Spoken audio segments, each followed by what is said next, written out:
Russia's path into Central Asia did not begin with sudden conquests but with a gradual build-up of motives, pressures, and opportunities that shaped every decision the empire made.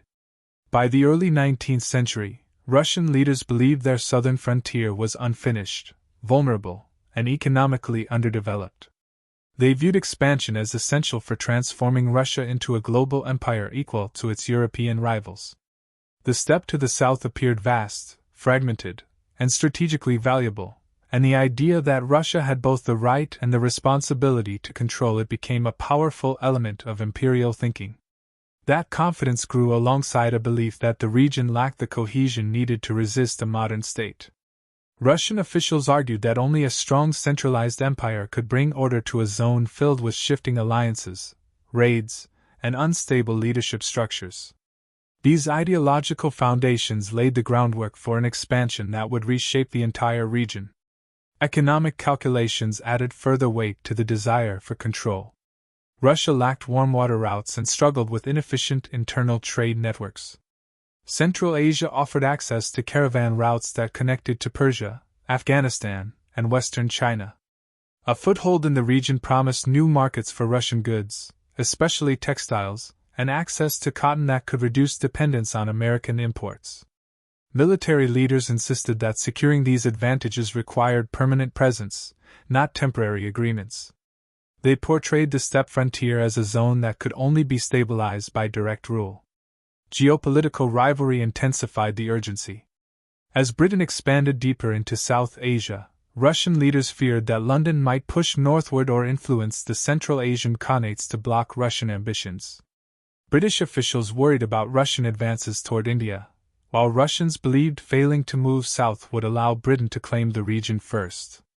Neither power wanted a direct war, but both expanded influence through diplomacy, intelligence operations, and calculated pressure. Central Asia became the central buffer between two empires that preferred competition without open conflict. The Khanates found themselves caught between forces far larger than their own capacity to manage, and this strategic imbalance made Russian expansion far easier. Within the region, the Khanates of Khiva, Bokhara, and Kokand faced persistent internal crises. Rulers depended on fragile alliances with tribal groups that frequently rebelled when leadership weakened. Succession disputes destabilized governments, while rival factions sought Russian or British support to strengthen their own positions. Economies depended heavily on outdated systems, including heavy taxation and reliance on caravan trade vulnerable to external disruption. Constant conflict between Khanates drained resources and prevented any unified response to foreign pressure. The region's fragmentation was not accidental. It was the defining feature that made Russian intervention appear, from the imperial perspective, almost inevitable. Militarily, Russia possessed overwhelming advantages. The empire had adopted industrial-era weaponry, including modern rifles and artillery that vastly outmatched the mostly outdated equipment of Central Asian forces. Russian armies operated with clear logistics, disciplined command structures, and engineering capabilities that allowed them to construct forts, supply lines, and communication networks across difficult terrain. The use of Cossack units provided experience in steppe warfare, enabling Russian forces to move efficiently in environments similar to their frontier homelands. These advantages meant that even well-motivated resistance could rarely counter Russian advances effectively. Internationally, no major power was willing or able to challenge Russia's expansion. Britain avoided direct involvement to prevent triggering a broader conflict that might threaten India. The Ottoman Empire was losing territory and lacked resources to project power so far east. Persia was politically divided and militarily weak, unable to support the Central Asian states even if it wished to. Qing China faced rebellions and foreign incursions and had no capacity to intervene on the far western frontier. Without an external protector, the Khanates stood alone against a growing empire. All of these elements created a situation where Russian leaders saw minimal risk and maximum benefit. From their perspective, the region was too divided to resist, too valuable to ignore, and too strategically important to leave open to potential British influence. Each year of instability in Central Asia reinforced Russian confidence. while diplomatic failures between the local states and external powers removed any barrier to military action.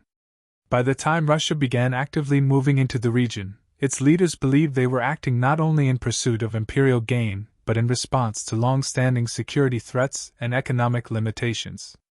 They viewed expansion as a logical continuation of decades of frontier management. Central Asia, fractured and isolated, lacked the unified political structure needed to challenge that determination. The world's major powers chose caution over confrontation, leaving the region exposed to an empire determined to secure its southern frontier. Through a mixture of ideology, strategic planning, geopolitical rivalry, economic ambition, and military superiority, Russia set the stage for a conquest that occurred with little global resistance. The motivations were layered and interconnected, each reinforcing the other, forming a path that Russia followed with increasing confidence. The result was an environment in which the conquest of Central Asia appeared less like a reckless gamble and more like a calculated step in Russia's transformation into a dominant Eurasian empire. Russia's expansion into Central Asia unfolded with a methodical combination of military force, diplomacy, and political manipulation that allowed the empire to dominate vast territories with minimal resistance. The first stage focused on the Kazakh steppe, where Russia applied incremental pressure rather than immediate conquest. Forts were built along the Orenburg line, creating secure bases from which Russian troops could patrol and control trade routes. The empire cultivated alliances with selected Kazakh tribes, exploiting rivalries between the junior and middle Zuz to weaken potential opposition. Tribal leaders who cooperated were rewarded with privileges and autonomy under Russian oversight, while those who resisted faced punitive campaigns that slowly eroded their capacity to challenge imperial authority. This approach transformed the steppe into a staging ground for further expansion, consolidating Russian influence without provoking large-scale rebellions. The campaign against the Kokand Khanate highlighted the empire's ability to combine military precision with exploitation of internal instability. Kokand was already weakened by internal power struggles and unpopular governance in the Fergana Valley. Russian forces, led by experienced generals, captured key strategic locations along the Syr Darya River, establishing forts that secured supply lines and allowed for continuous operations. The capture of Tashkent in 1865 marked a decisive moment. Once under Russian control, the city became a central administrative and military hub, enabling rapid deployment of forces into surrounding territories. Kokand's fragmented leadership and civil strife prevented a coordinated defense, and Russian strategies emphasized overwhelming local forces with superior weaponry rather than prolonged occupation battles. Bokhara presented a different challenge, as its emirate possessed stronger military capacity and greater cohesion than its neighbors. Russia approached this through a combination of targeted campaigns and diplomatic pressure. The Battle of Zarabulak in 1868 significantly weakened Bukharin forces and demonstrated that Russian armies could decisively defeat local troops without a full-scale invasion. The resulting treaties imposed protectorate status on the emirate, stripping it of independent foreign policy while allowing the ruler to retain symbolic authority.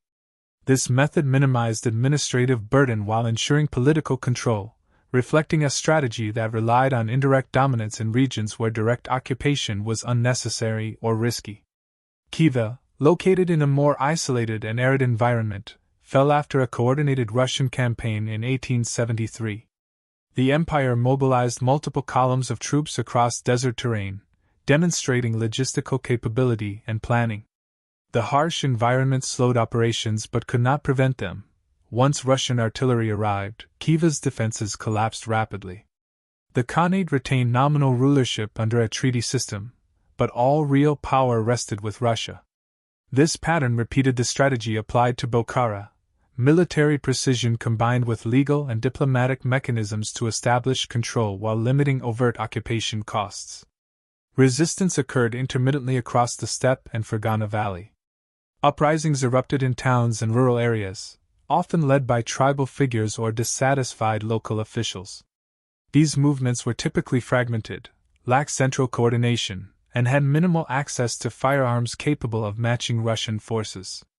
Russian responses were swift and organized, leveraging mobility and firepower to suppress rebellions before they could gain momentum.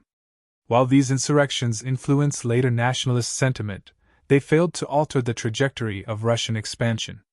The speed and effectiveness of conquest stemmed from multiple intertwined advantages. Russian armies possessed superior technology, disciplined command, and reliable logistics. Political manipulation undermined local authority by supporting rival factions within khanates, ensuring that internal divisions aligned with imperial objectives. Capturing key urban centers disrupted economic and administrative structures, further weakening resistance. International isolation of Central Asian states removed potential allies, leaving the khanates exposed and unprepared for sustained defense. Following conquest, the empire reorganized the region into Russian Turkestan.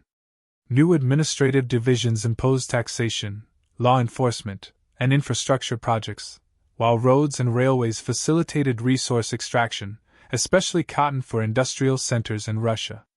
Modernization efforts coexisted with exploitation, reshaping social and economic patterns. Urban centers expanded, demographic shifts occurred due to migration policies, and traditional power structures were subordinated to imperial authority. The consolidation of these territories laid the groundwork for modern Central Asian borders, with Kazakhstan, Uzbekistan, Kyrgyzstan, Turkmenistan, and Tajikistan emerging directly from Russian administrative divisions. The long-term consequences of conquest extended beyond governance. Russian rule transformed political, economic, and social systems, embedding Central Asia within the broader imperial network. Control over strategic trade routes and resources ensured the region's continued importance to Russia's economy and military planning. Cultural exchange, population movements, and urban development were direct outcomes of the integration process. By the end of the 19th century, Central Asia had become both a symbol of Russian strategic acumen and a permanent fixture in Eurasian geopolitics, demonstrating how a combination of military, political, and economic strategies could reshape an entire region with minimal outside interference.